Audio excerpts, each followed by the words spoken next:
Right ఇక జగిత్యాలకు సంబంధించి భారీ బహిరంగ సభ మరికొద్ది క్షణాలలో ప్రారంభం కాబోతుంది. కల్వకుంట్ల చంద్రశేఖరరావు గారు రాబోతున్నారు.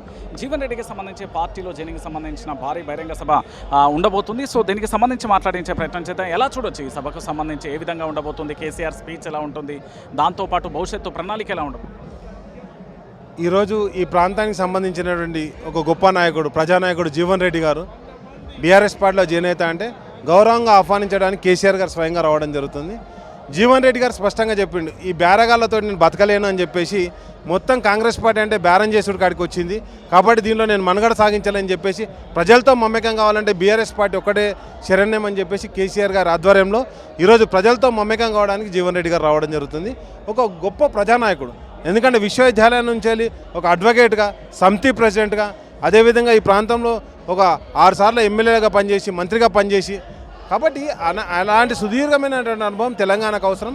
కాబట్టి సదర్మాట కట్టమని చెప్పేసి కేసీఆర్ గారు ముఖ్యమంత్రిగా ఉన్నప్పుడు ఆయనకు వచ్చి విజ్ఞప్తి చేసినటువంటి ప్రతిపక్ష నాయకుడు, ఆయన విజ్ఞాపనను వెంటనే గౌరవించి కేసీఆర్ కూడా సదర్మాట కట్టడం జరిగింది. కాబట్టి ఇవన్నీ కూడా పరిగణలోకి తీసుకొని అదేవిధంగా నేనేమో కాళేశ్వరం ప్రాజెక్టు కూడా త్వరగా నిర్మాణం చేయాలని చెప్పేసి ఆ కాళేశ్వరం ప్రాజెక్టు నుంచే నీళ్ళు ఎస్ఆర్ఎస్పికి రివర్స్ పంపింగ్ కూడా చేపించడంలో ప్రముఖమైనటువంటి పాత్ర పోషించింది. ఒకటి, రాజకీయ పార్టీలుగా వివిధ రూపాల్లో ఉన్నా కానీ ప్రజా సమస్యల మీద, ప్రజా అభివృద్ధి మీద ఒకే కంఠంతో ఉండాలని కోరుకున్నటువంటి గొప్ప నాయకుడు జీవన్ రెడ్డి గారు ఈరోజు రావడం జరుగుతుంది.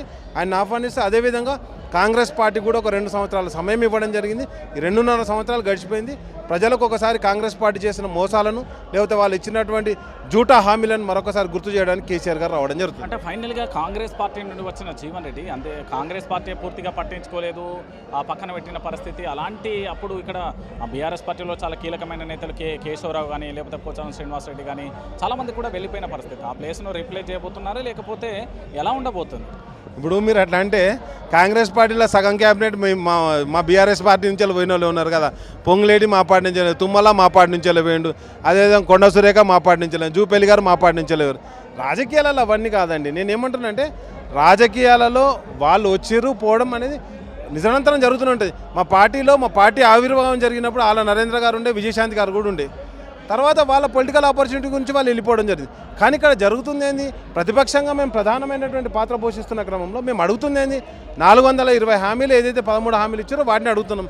వాటిని తీర్చలేని దుస్థితిలో కాంగ్రెస్ పార్టీ ఉంది. కాబట్టి మొత్తం కూడా ఇప్పుడు ప్రతిపక్షం దగ్గరికి పాలకపక్షం వస్తుందంటే అర్థం చేసుకోండి. జీవన్ రెడ్డి గారు ఏమన్నా అంటే ఆయననైతే సీనియర్ నాయకుడే కదా, కాంగ్రెస్ పార్టీలో సుదీర్ఘకాలం పనిచేసింది కదా. ఒక టైంలో రేవంత్ రెడ్డి గారితో పీసీసీ పదవికి పోటీ పడ్డాడు. అలాంటి ఆయన ఈరోజు వస్తుందంటే ఈ బేరగాళ్ళ మధ్య మనుగడ సాగించలేను చూస్తున్నారు కదా మీరు. ఏమున్నది, బొగ్గు కుంభకోణం, దిక్కు టెలిఫోన్ల కుంభకోణం, లిక్కర్ స్టిక్కర్ కుంభకోణం, ప్రైవేట్ భూముల కబ్జాలు, ఇవన్నీ చూసారు. కాబట్టి వాళ్ళు ఏం డిసైడ్ ఏంటంటే ఇలాంటి దానిలో నేను మనుగడ సాగించాలని జీవన్ రెడ్డి గారు మా పార్టీకి రావడం జరుగుతుంది. థ్యాంక్ యూ అండి. చూసారు కదా, మొత్తానికి భారీ బహిరంగ సమాధానానికి సంబంధించి జీవన్ రెడ్డి గారి రాకను పూర్తి స్థాయిలో స్వాగతిస్తున్నారు. బ్రహ్మాండంగా ఉండబోతుంది పార్టీకి సంబంధించిన భవిష్యత్తు అంటూ కూడా చెప్తున్న పరిస్థితి కనబడుతుంది.